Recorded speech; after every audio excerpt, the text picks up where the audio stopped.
I just thought of giving an idea to start as a part-time business in collaboration with someone from India, where we started recruiting students from offshore.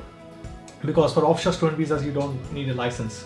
I completed that in 2018, and in January 2019, I attained the license. I always take a reflection.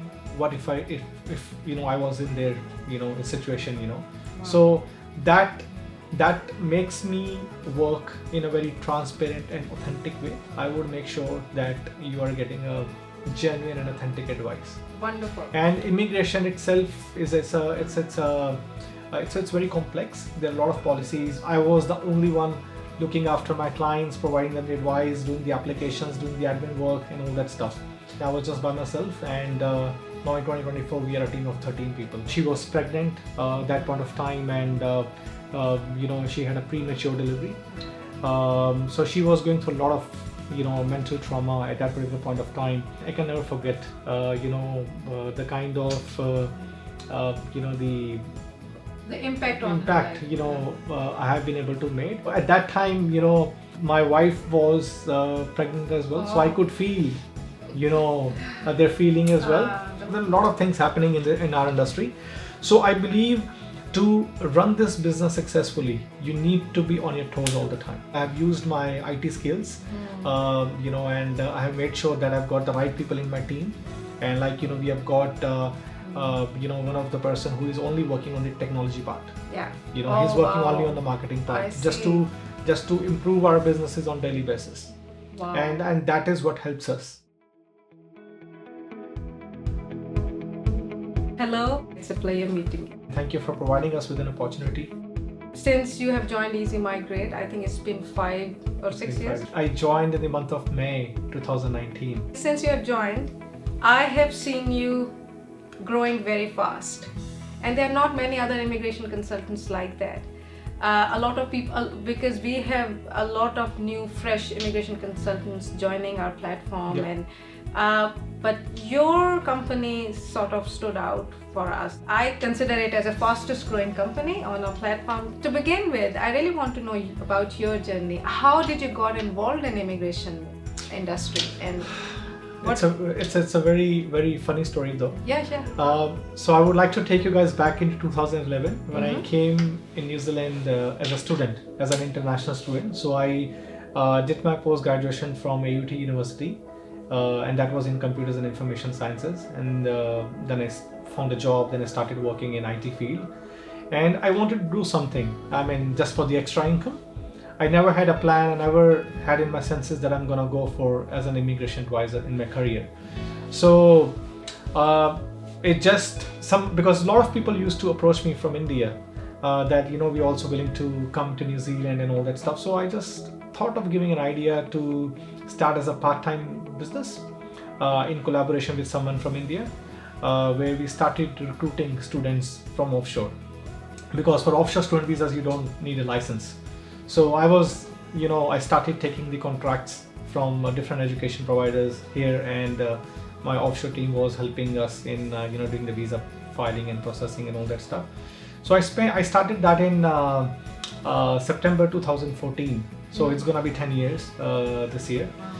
So after spending a good considerable amount of time in this industry, I found that if I want to grow ahead, and because I was loving it, so in order to grow in this industry, obviously it's a great idea to attain a license.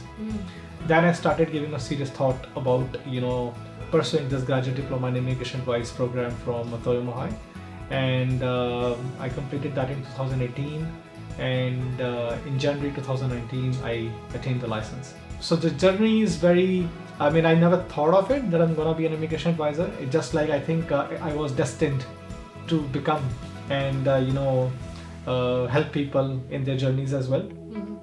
And because I have been through that journey of student visa to work visa to resident visa, so I understand what the client goes through very well. So whenever we are serving any client, whether they're onshore or they're offshore, I always take a reflection. What if I was in their situation. So that that makes me work in a very transparent and authentic way. And maybe I think that is the reason that naturally things worked out well for me, and we have been able to, succeed in this.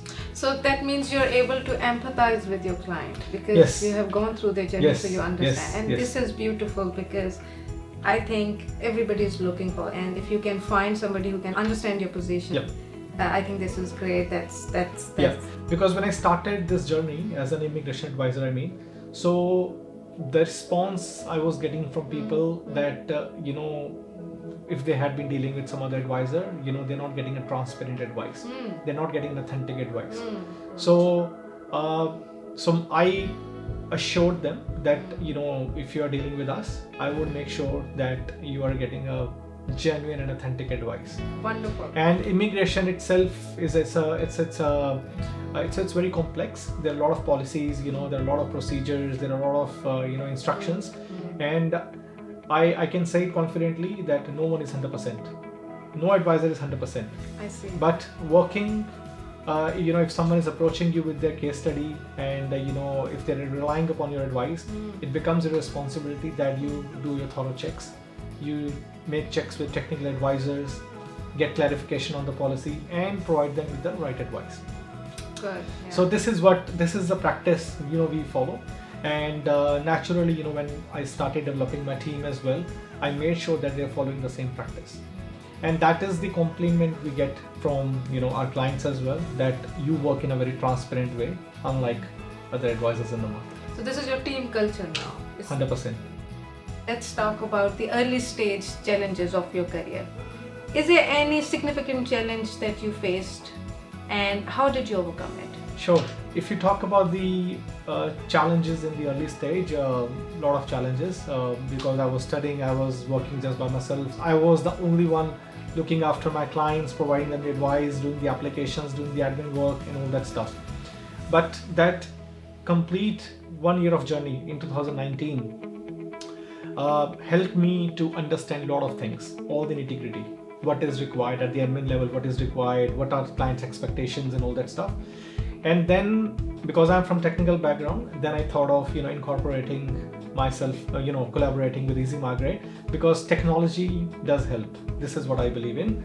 So I started using your services that made the process a little bit more efficient. And then in 2020 January, I started developing my team. Then I started hiring the staff.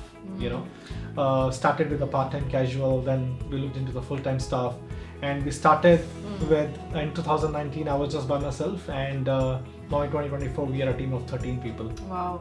So I do hear that you first build or focus on the processes. Yes. And then later on you build the team. Yes. And do you think the processes evolve with the growing team? Exactly, because what happens is, as you grow into any sort of business, you need to come with the creativity, I believe, and you need to come with the new procedures and processes that can help in bringing more efficiency into your business, and that's how the business grows, and that's how your team grows as well. Wow. So both the processes go hand in hand in a way.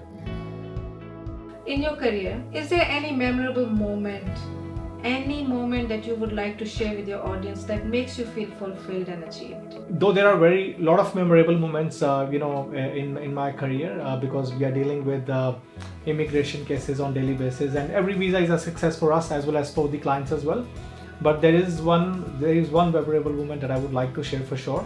For one of my client, who contacted me back in 2019 for her essential skills work visa application, and after that she applied for her partner's visa by herself. That got declined actually, and that time COVID happened as well, and she was pregnant that point of time, and she had a premature delivery, so she was going through a lot of mental trauma at that particular point of time, and I genuinely wanted to help her out, because I could understand what she's going through, and I was very feeling sorry for her. So I just went out of the box, to for help her for her visa and for her child's visa, and last year her child got a resident visa. Wow. She always thanks me. She's always messaging me on my birthday, on my daughter's birthday. She's wishing me or giving me all the best wishes all the time. So I think I can never forget. The kind of The impact on impact her life. I have been able to make. Maybe I was destined to help her genuinely. Yeah. And there is one more case which I'm able to recall. There was one girl from New Plymouth.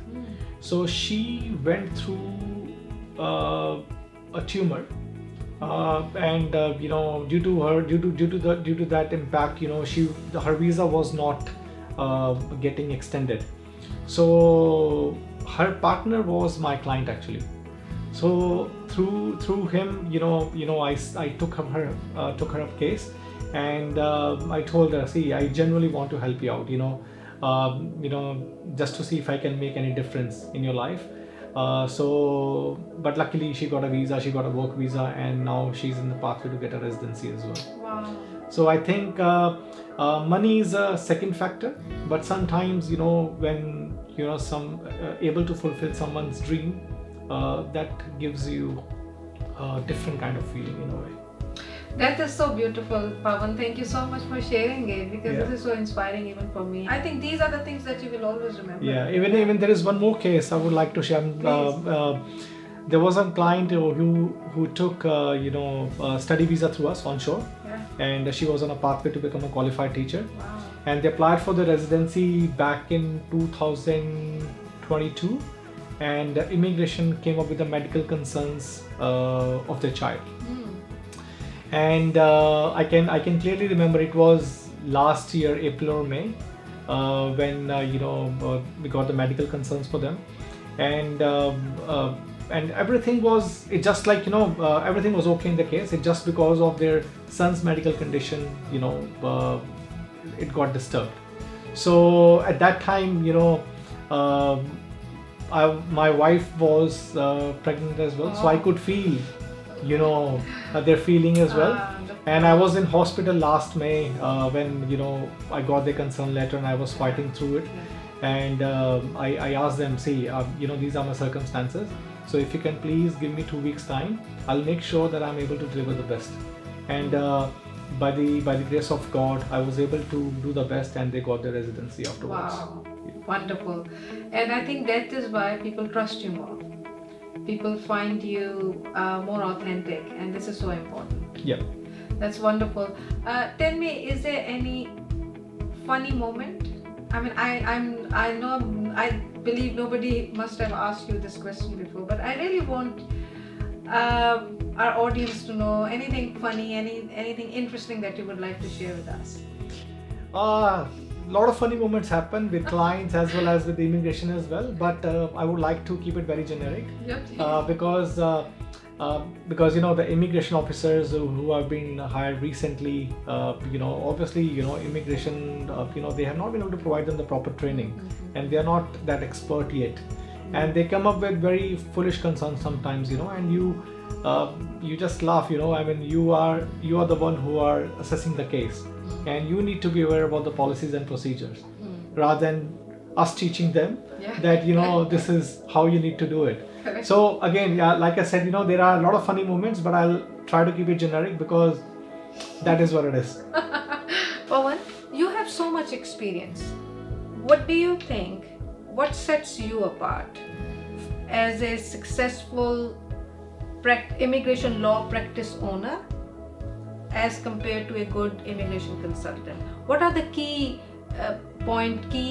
differentiators? Good question. Like I mentioned in the starting as well, that I came here as a student. I have been through that phase of student visa to work visa to applying for the VOC to change the job, and then applying for the residence visa. So I can understand the feelings of an international student or a migrant, who is here on a temporary visa and looking for further options. I can understand their anxiety. But what sets me apart is basically the kind of transparency we are having with our clients at each and every step. I have seen, people who don't even get a confirmation of their visa being submitted to immigration. I see. You must have got to know about one of the story, of South American couple who their advisor told them their application was submitted, but in actual it wasn't. So they were not able to qualify under 2021 resident visa. Oh. So I'm just giving an example. So I believe when you are dealing with in such a crucial matters, in such a crucial industry with the with such clients where the expectation is too high, I think you need to be very transparent with them. You should not be overcommitting. You should be giving a genuine and authentic advice. So working as per the code of conduct set by the Immigration Advisors Authority, I think that is what sets me apart. And the other thing is, because our industry is very dynamic in nature. If you talk about the last 5 years, we would have seen a lot of phases. 2019 there were other issues, then COVID came, and there were a lot of transformations, and then then 2021 resident visa came, and then AWE came. There are a lot of things happening in our industry. So I believe to run this business successfully, you need to be on your toes all the time. You need to be very proactive with your approach. You have to take proactive steps to make sure that you are able to capture the right audience. On top of that, you have to provide the genuine and authentic advice, but keeping that approach where you are able to update your potential clients in a right way possible helps you in building the business. I completely agree with you, because I have noticed your efforts on social media, and it is really good. It's something that is also I think other people needs to do as well. There's a flair of marketing, good marketing, and the IT skill which I could see while looking at your website and your portfolio. I realized there is it's like a young modern entrepreneur making all the right efforts to scale their businesses, and that's something I really feel people lack. Immigration consultants, in my understanding, who are fresh consultants, they are good, they understand the law, they are good with their understanding of immigration law, but they have very little understanding of how to build or scale their business. True, I agree. And that's where I do see a point of differentiation. I do feel that you definitely have done something right that has helped you scale your business.